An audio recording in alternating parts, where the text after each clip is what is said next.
Nangangailangan ng documentary evidence at iba pang tetestigo kaugnay ng umano'y cash reward sa anti-drug war ni dating Pangulong Rodrigo Duterte.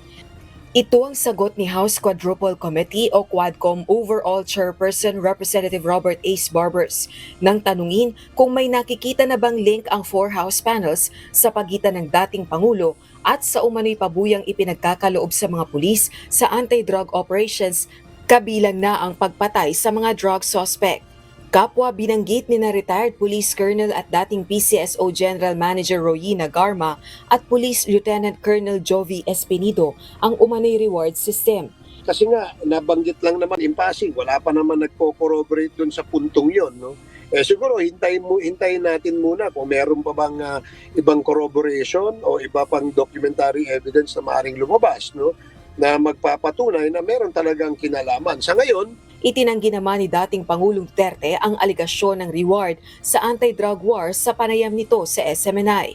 Aniya, hindi siya nagbibigay ng reward, subalit bilang mission accomplished, yayayain niya umano ang mga pulis sa restaurant, pakakainin at babatiin sila.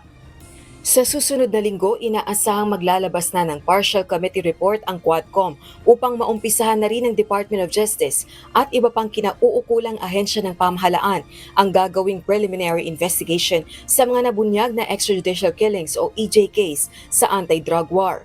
Samantala, iginiit ni Congressman Barbers na hindi target ng Quadcom si Vice President Sara Duterte.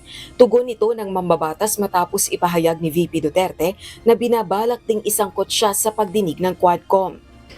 And then sa Quad Committee, hindi pa naman nila nasasali yung pangalan ko doon. But I heard na gusto nilang isali yung pangalan ko doon. wala. Kasi hindi naman pasok sa tinatalakay ng Quadcom sa ngayon yung usapin tungkol dyan sa... Are you referring to the issue of the confidential funds?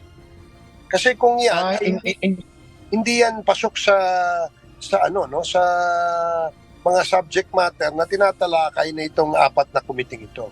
Sa susunod na linggo, 2 beses magsasagawa ng pagdinig ang Quadcom kaugnay ng issue sa EJKs at illegal drug trade. Rosa Licoz, UNTV News and Rescue. Diyos ang aming sandigan, serbisyo publiko ang aming pinahahalagahan.